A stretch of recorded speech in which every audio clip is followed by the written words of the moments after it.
Assalamualaikum warahmatullahi wabarakatuh. Selamat datang di acara podcast Tupa Menyapa. Kita merasa terhormat sekali nih, Pak, telah berkenan datang ke acara podcast kami, salah satu pemerhati di bidang kepolisian, Bapak Suar, Suar. Sekali lagi, izinkan saya mengucapkan terima kasih, Pak. sama-sama. Eh, di dalam momen ini, Pak, dalam podcast ini ada beberapa yang perlu kami ingin diskusikan kepada Bapak selaku pemerhati kepolisian. Yang pertama yang ingin saya tanyakan kepada Bapak tentang interaksi Bapak sehari-hari selaku masyarakat pada umumnya untuk melihat bagaimana organisasi Polri di dalam melaksanakan tupoksinya. Menurut pendapat Bapak, bagaimana bisa dijelaskan? Ya, sekali lagi saya disclaimer dulu. Hmm. Saya ini pemerhati, jadi melihat kegiatan Polri setiap sehari-harinya, ada beberapa kegiatan lain. Jadi saya tidak mewakili lembaga apapun, saya cuma mewakili diri saya sendiri, apa yang saya rasakan dan apa yang menurut saya sebaiknya dilakukan. Ya, Ya, ya. jadi saya berinteraksi dengan Polri itu sudah ya lumayan cukup lama. Berapa lama itu? Ya sejak tahun 2006 lah gitu ya. 2006 berarti Ya, sekitar 19 tahun. ya memang pemerhati itu biasanya ya cuma memperhatikan gitu, ya kan? Iya. Jadi nggak perlu harus muncul gitu Hmm, kan. Nggak. betul. Tapi yang paling penting adalah bagaimana kita bisa melihat melihat Polri itu dengan jernih. Gitu. Ya, Seperti halnya dengan lembaga-lembaga lain, plus minus itu selalu ada pasti, oke. pasti, pasti ada ya. Cuma bagaimana kita menyikapinya ini, Hmm, niat kita seperti apa. hmm, Jadi kalau saya bandingkan dengan kondisi pada saat saya awal-awal memperhatikan, mhm, kelihatannya sekarang lebih bagus sebetulnya. Dalam artian ini keterbukaan, transparansi. transparansi. Dulu kalau tidak salah, semasa awal-awal itu setiap keputusan Polri itu biasanya dilakukan sendiri tanpa melibatkan eksternal, Oh, ya kan? iya Nah, iya iya. belakangan saya lihat berapa ya 5 tahun, 10 tahun terakhir lah, itu mulai melibatkan Eksternal, eksternal sebagai pembanding paling tidak oke. atau sebagai bahan masukan untuk keputusan-keputusan Polri. Hmm, Nah, jadi dari sisi itu sudah. iya, Yang kedua memang kalau saya perhatikan memang seperti halnya dengan lembaga yang lain, memang tuntutan masyarakat itu begitu tinggi, iya. Lembaga ekspektasi publik kan ya, kita kan Pak, ekspektasinya tinggi. tinggi, betul. Sementara ya apa namanya harus kita akui ya, harus kita akui bahwa kemampuan SDM itu ya, dan fasilitas-fasilitasnya memang tidak tidak seperti harapan kita Hmm, gitu. Jadi sehingga ada ketimpangan di situ oke. ya, Transparansi, kemudian berkembang ke arah SDM dan peralatan. peralatan Oke, ya, itu yang menjadi atensi Bapak nih, ya sebagai pemerhati. betul. Jadi kita berharap polisi itu canggih seperti di film-film gitu kan, ya kan? Siap. Karena ya nggak salah juga, ada Ya, harapan ya, setinggi apapun nggak masalah. betul. Cuma kan kita harus realistis juga kan, apa yang bisa kita lakukan dalam kondisi yang ada gitu. Siap. Ya kan? Ya. Tambah lagi tadi bahwa polisi itu kan Polri itu tidak berdiri sendiri sebagai lembaga berdiri. Dia punya keterbatasan seperti Hmm, terbatas anggarannya, terbatas regulasinya, iya. ya kan? Sehingga dalam dalam keterbatasan itu berusaha bagaimana seoptimal mungkin gitu menghasilkan satu produk-produk atau pelayanan-pelayanan maksimal gitu kan. Nah itu kan apa namanya perimbangan antara ekspektasi dengan kondisi. Das Sein, das Soll. Wah, betul. Jadi seperti itulah, Pak. Jadi kalau kita nggak bisa mengatakan black and white gitu. Ya, betul, Pak. Ya, Tapi boleh saya simpulkan dari penjelasan Bapak yang panjang lebar ini bahwa perubahan itu ada ada dan perubahan. jauh lebih Saya lihat, baik dari ya, sebelumnya. paling tidak itu. Artinya eh, manusia itu kan makhluk sosial, Ya, harus mempertimbangkan eksternal gitu ya. Karena juga tujuan dari Polri memang sebagai lembaga pemerintah yang melayani. siap. Cuma masalah tercapai atau tidaknya itu kan masalah pencapaian. Ya, Ya siap. kan? Oke Pak, kita boleh bertanya ke isu yang kedua nih Pak. Hmm, Hari ini kan yang menjadi headline beberapa pemberitaan itu hmm, kan peristiwa September kemarin Pak. ya, Tentang bagaimana ketika hak masyarakat untuk berdemokrasi, hmm, menyampaikan aspirasi itu apa ya? beradu ya. Iya, berkonflik lah Hmm, dengan Polri bagaimana menjaga ketertiban. hmm, Nah, dari sudut pandang Bapak secara netral, Pak, hmm. melihat peristiwa ini, kira-kira apa saran masukan Bapak ke depannya bagi Polri di dalam mengawal demokrasi ini, Pak?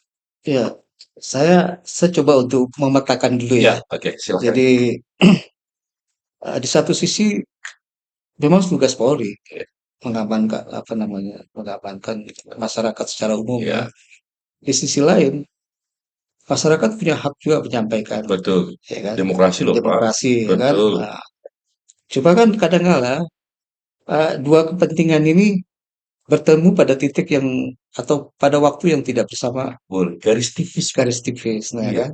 Sehingga potensi ada konflik itu biasanya kan pasti terjadi. Nah, cuma repotnya kalau dalam posisi itu, timing itu ada yang bermain juga. hmm, Ada yang maksudnya ada yang menunggangi, memanfaatkan, menunggangi, memanfaatkan ya. memanfaatkan. Nah, Oke. ya itu juga kalau dari sisi mereka ya nggak salah juga. Ya.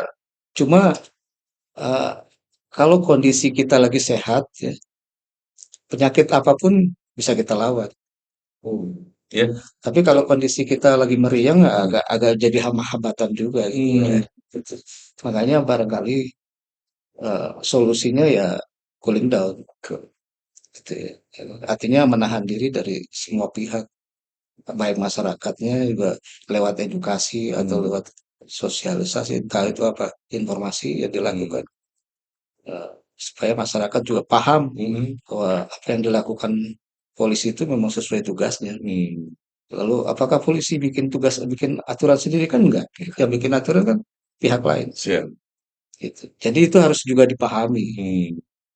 Tapi juga bukan berarti saya menyalahkan, enggak sama sekali menyalahkan apa namanya masyarakat untuk tidak berdemo, tidak. Itu hak itu, Ya, ya kan? betul. Tapi ada beberapa batasan-batasan yang masyarakat juga harus paham. Nah, proses itu kan nggak bisa, kan bukan tugas polisi untuk memandaikan masyarakat, Ya, betul, Pak. ya kan? Betul. Jadi tugas kita bersama gitu Betul. masyarakat ya, bagaimana orang ini tidak mudah terpicu, Hmm. terpacu, kemudian meledak gitu. Dan memang sekarang kan kondisi dunia memang lagi memungkinkan Betul. ya, memungkinkan ada apa namanya ketidakstabilan gitu. Ya, itu saja Pak. Ya, terima kasih Pak. Ini masukan. Pertanyaan yang ketiga nih Pak. Peristiwa yang kemarin Hmm, itu juga kemudian menjadi sebuah isu hmm, yang hari ini transformasi, reformasi hmm, Polri hmm. sebagai pemerhati di bidang kepolisian. Kami juga perlu mendengar kira-kira arah transformasi reformasi Polri yang hari ini Hmm. juga sudah digaungkan oleh Bapak Presiden. Kira-kira menurut pendapat Bapak, mau diarahkan kemana ya Ya, Polri ini? Berkenan Pak, kira-kira masukannya. kalau menurut saya yang paling sulit itu adalah reformasi kultural. Kultural. Nah, kalau struktural mudah kok, Ya, tapi memang sekarang disalahgunakan struktural itu eh, dalam rangka untuk menghasilkan benefit yang lain. Gitu ya. Eh, instrumental bisa kita lakukan, ya. ya kan, untuk melalui peraturan. Kalau saya pribadi lihat, saya amati Hmm. peraturan-peraturan di polisi itu sudah cukup cukup Banyak. banyak Ya, ya. Bahkan eh, sering saya temui bahwa satu peraturan belum jalan sudah ada peraturan baru yang mengganti revisinya gitu Pak revisi ya. kan. Ini kan persis seperti undang-undang kita Iya, gitu. betul. Yang satu yang lama belum jalan, belum dievaluasi, tapi sudah bikin undang-undang baru. Ya itu karena setiap generasi biasanya saya tangkap ingin mewarnai. Nah itu juga nggak lepas juga ya. Jadi setiap ganti pimpinan seringkali ganti peraturan. Cuma kadang-kadang ya itu untuk mewarnai. Tapi itu saya pikir dalam dinamika sosial biasa itu, ya kan? Cuma yang paling urgen kalau menurut saya adalah reformasi kultural. Kultural itu tidak tidak di atas kertas loh, ya kan? Kultural itu kan Budaya. budaya. Nah, jadi mulai dari apa namanya? Contoh pimpinan, Iya. contoh yang paling gampang Oke, gitulah ya. siap. Biasanya kalau di lembaga-lembaga komando itu kalau pimpinannya sudah A, ya, yang bawah juga. Iya, Satya Prabu, Pak. Wah, ya kan? Nggak, nggak ada keinginan untuk Tidak ada, Pak. wah, Ya, ya kan? siap. Jadi eh, mungkin juga pimpinan mengambil putusan itu juga punya dasar. Ya, ya. Nah, kadangkala dasarnya itu nggak pernah di apa namanya, disosialisasi sehingga ada ketidakpahaman terhadap latar belakang turunnya keputusan itu. Iya. Saya pikir kalau itu disampaikan secara transparan, ya, eh, apa namanya, lapis di bawah itu pasti akan mencoba untuk memahami, Iya. ya kan? Ya.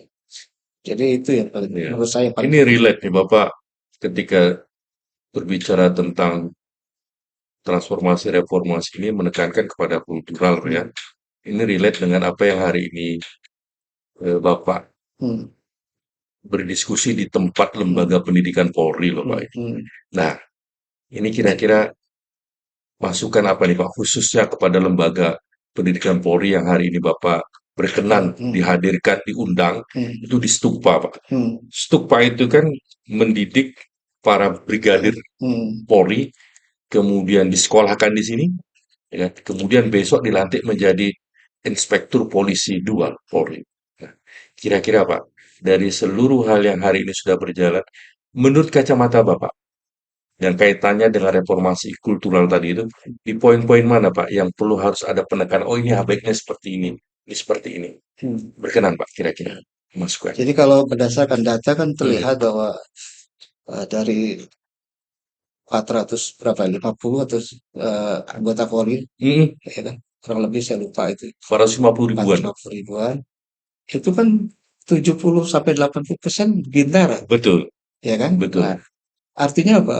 Artinya citra polisi, kinerja polisi itu akan terlihat dari kinerja di Bintara. Ya, Sementara siapa pengendali Bintara itu? Kan nggak ya. mungkin eh, pimpinan-pimpinan tinggi, Betul, ya para kan? perwira-perwira pertama itulah Perwira-perwira. Pak. Berarti kan harus ada di manajer lini kan? Iya, di first line First line supervisornya. supervisor. Nah, itu diproduk dari Sini IP, Pak, dari dari Stupa ini. Stupa. Iya, Oleh karena itu peran strategisnya menjadi terlihat sekali, vital Pak ya. vital. Hmm. Kalau misalkan satu satu tahun bisa produk sampai 3.000 Ya, gitu, 3.000 Pak. itu kan artinya tahun depan kita mengandalkan 3.000 orang 3.000 ini orang di seluruh di seluruh Indonesia Pak. Indonesia untuk membawa warna stupa. Iya Pak. Nah, jadi stupa sebagai sebuah lembaga menjadi sangat penting, Iya, sangat penting. Kenapa? Kalau tidak, warnanya akan ya seperti warna stupa. iya. Nah, bagaimana contoh yang baik itu bisa diterapkan di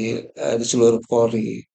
Ya lewat pendidikan ini aja. Contoh di lembaga Lemdik ini, lembaga pendidikan stupa ini memberikan contoh bagaimana menjadi seorang perwira, menjadi manajer ini yang baik dan sebagainya. Ya kan?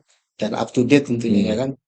Dan jangan lupa juga kalau apa namanya eh, di stupa itu sorry eh dari merubah ya sorry. Hmm. Stupa itu kan fungsinya untuk merubah Ya, dari mindset Bintara Bintara, menjadi perwira. perwira. Nah ini kan perubahan yang sangat Ya, sangat ya radikal revolusi lah Pak. radikal gitu. Radikal. Jadi ngerubah ngerubah mindset itu nggak mudah. Betul Pak. Nah itu dan ini juga perlu dipertimbangkan waktunya. Ya. apakah bisa misalkan dalam waktu singkat ngerubah Ya itu. mindset ini menjadi tanggung jawab itu. Hari ini kan pendidikannya 4 bulan. Nah itu. Nah itu mungkin nanti pimpinan-pimpinan yang Hmm. atau ahli-ahli yang memahami itu Siap. coba coba kita pikirkan aja lah Hmm. itu apakah perlu. Tapi saya yakin seperti semua kegiatan Polri kan berbasis anggaran. Iya, Jadi kalau anggarannya minim, saya otomatis berarti kan betul. konsekuensinya juga berimpak ke situ. Jadi ya itulah yang harus kita pikirkan bagaimana meningkatkan peran itu, peran manajer lini itu Nah, siap. di Selain seluruh supervisor ini, Pak. itu gitu. Bapak luar biasa pencerahannya pada hari ini. Ya, terima kasih sudah banyak berikan saran dan masukan. Sama-sama. Ya, teriring doa Pak, semoga sehat selalu dan tidak pernah bosan-bosan untuk memperhatikan kami. Terima Polri. kasih. Ya. Sahabat Stupa, terima kasih. Sampai berjumpa di acara podcast selanjutnya. Assalamualaikum warahmatullahi wabarakatuh.